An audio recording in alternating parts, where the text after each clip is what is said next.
दोस्तों, आज मैं आपको 5 ऐसे प्राचीन दानव के बारे में बताने जा रहा हूँ जिनके बारे में जानकर आपको विश्वास ही नहीं होगा कि हमारे पूर्वजों को इन राक्षसों का सामना करना पड़ा था।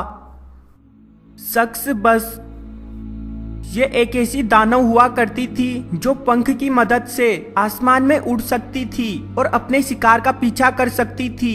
ये सिर्फ आदमियों को ही अपना शिकार बनाती थी। पहले ये उन्हें अपनी खूबसूरती से आकर्षित करती और जब वो इसके नजदीक आ जाते तो ये उन्हें मार डालती थी।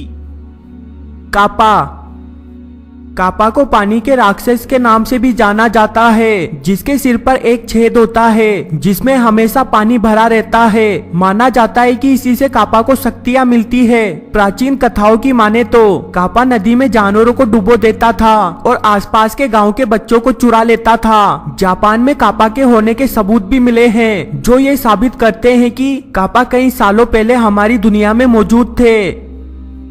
मोथमैन इस दानव के बारे में सबसे पहले साल 1966 में खबर न्यूज़पेपर में छपी। लोगों ने आसमान में इंसान जितना बड़ा एक पक्षी को देखा जिसका शरीर बिल्कुल काले रंग का था, पर उसकी आंखें लाल रंग की थी जो अंधेरे में चमकती थी। ये दानव ज्यादातर कब्रिस्तान में पेड़ों के ऊपर उछलता हुआ दिखाई देता था, पर इसके होने पर आज भी रहस्य बना हुआ है।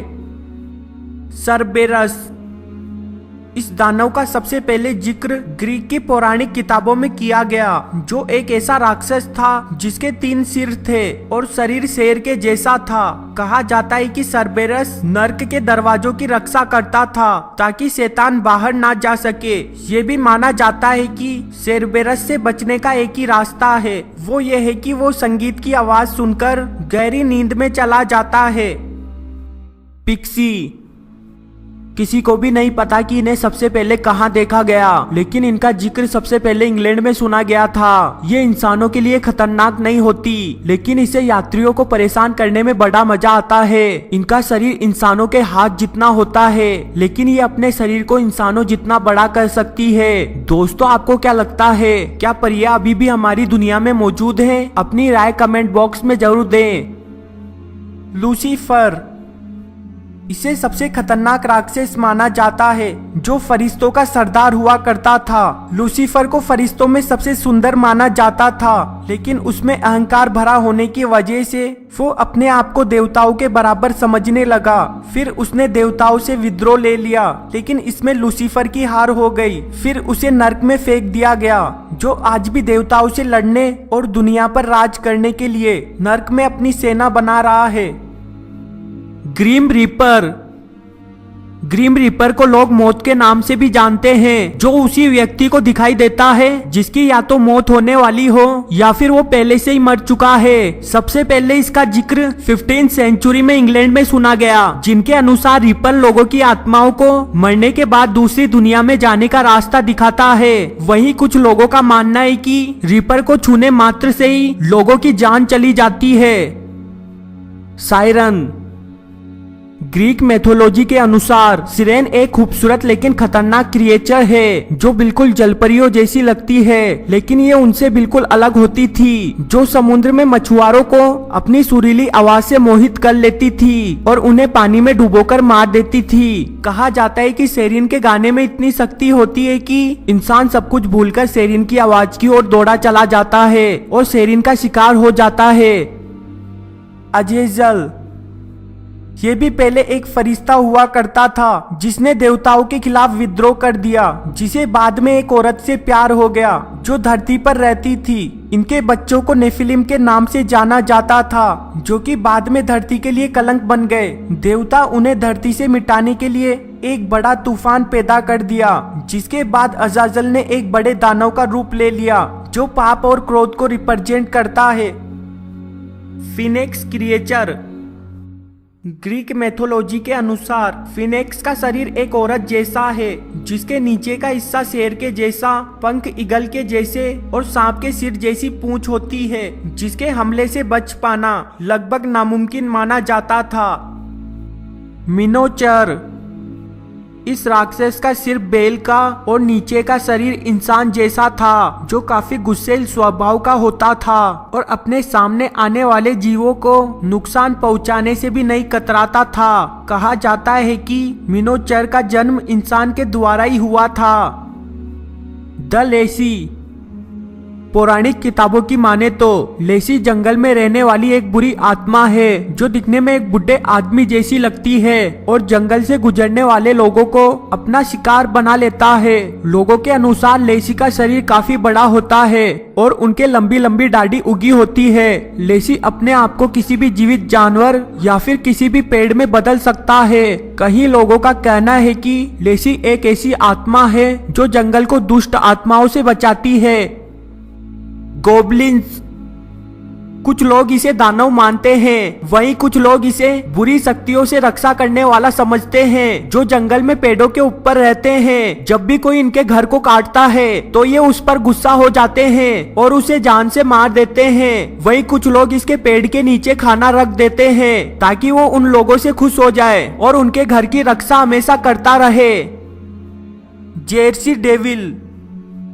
ये एक प्राचीन दानव है, जिसके पंख होने की वजह से वो हवा में उड़कर शिकार कर सकता था। उसका सिर घोड़े जैसा होता था, पर उस पर सींग लगे हुए थे, जिसका डर लोगों के दिलों में घर कर गया था। यहाँ तक कि उसे पकड़ने के लिए $10,000 का इनाम रखा गया। Black dogs. इस दानव के बारे में आपको इंग्लैंड की लोक कथाओं में सुनने को मिल जाएगा, जिसकी आंखें लाल और शरीर काफी बड़ा होता है। कुछ लोग इसे बुरी आत्माएं मानते हैं। यही कुछ लोगों का मानना है कि ये दानव प्राचीन खजानों की रक्षा करते हैं और जब भी कोई इनके पास से गुजरता है तो ये क्रिएचर उन्हें अपना शिकार बना लेता है। इनके बारे में दूसरी मान्यता यह है कि ये जंगल में खो जाने वाली लड़कियों की रक्षा करते हैं या उन्हें सही रास्ता दिखाते हैं। बाबा यागा। रशिया की पौराणिक कथाओं में बाबा यागा के बारे में सबसे ज्यादा बताया गया है। बाबा यागा एक बुढ़ी चुड़ैल थी जो हवा में उड़ सकती थी। कुछ लोग बाबा योगा को दानव की ग्रैंड मदर मानते थे, जो जंगल में एक लकड़ी के घर में रहती थी। लेकिन वो कोई साधारण घर नहीं था, क्योंकि उस घर के नीचे बड़े मुर्गे के पैर लगे हुए थे ताकि वो वहां जा सके जहां उन्हें जाना हो। बाबा यागा हमेशा बच्चों का शिकार करती थी या फिर उनका जो जंगल में खो गए हो।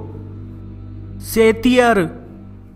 इस प्राचीन दानव का शरीर आधा बकरी और आधा इंसान जैसा था, जिसके सिर पर सींग लगे होते थे और ये लंबी दूरी को भी काफी कम समय में पार कर सकते थे। इनमें कई तरह की शक्तियां होती थी, जिनकी वजह से ये अमर थे और इनकी लड़ने की काबिलियत इंसानों से भी ज्यादा अच्छी थी। इसीलिए इन्हें कई राजाओं ने अपनी सेना में शामिल कर रखा था।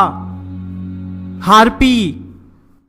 ये एक ऐसा जानवर था जो आधा औरत और आधा पक्षी जैसा दिखता था। हार्पी जब भी कोई सुंदर व्यक्ति को देखती तो वो उसका अपहरण कर लेती थी। हार्पी को एक गुस्सैल क्रिएचर माना जाता था, जिसको लोगों का खाना चुराने की आदत थी। जब भी कोई इसे इंसान नहीं मिलता तो ये उसके पालतू जानवर को उठा ले जाती थी। हार्पी का जिक्र पौराणिक किताबों में भी देखा गया है, जिसमें ये इंसानों से लड़ रही है। मैना नंगल। इस दानव का जिक्र सबसे पहले फिलीपींस में सुना गया, जिसके बाद मलेशिया और थाईलैंड में भी, जहां इसे देखे जाने की घटनाएं सामने आने लगी। वहां के लोगों के बीच इसका डर आज भी मौजूद है। वो लोग इसे शैतान का एक रूप मानते हैं। कहा जाता है कि जब ये शिकार पर निकलता है तो ये अपने नीचे का शरीर अलग कर लेता है ताकि वो हवा में उड़ सके और लोगों का शिकार कर सके। बबक। सबसे फेमस कहानी की माने तो जब भी रात को पूरा चांद दिखाई देगा तो बबक उन लोगों के कपड़े सिलता है जिन्हें उसने मार डाला था, जो खेतों में लगे पुतले जैसा लगता था। वो मासूम बच्चों के रोने जैसी आवाज निकालता था ताकि लोग उसकी आवाज सुनकर उसके पास आ जाए और वो उनको मारकर खा जाए। गोल। इसे आप पिशाच के नाम से भी जानते होंगे। अरेबियन प्राचीन किताबों की माने तो ये रेगिस्तान में रहने वाला और अपने शरीर का आकार बदलने वाला दानव था, जो खुद को जानवर में बदल लेता था, ज्यादातर लकड़बंगे के रूप में, जो शिकार को रेगिस्तान या फिर सुनसान जगह पर ले जाकर उन्हें खा जाता था। ये ज्यादातर बच्चों का शिकार करता था, लोगों का खून पी जाता था, सिक्कों को चुरा लेता था या फिर मरे हुए लोगों को खा जाता था। दोस्तों, मुझे इस वीडियो के लिए आपका सिर्फ एक लाइक चाहिए।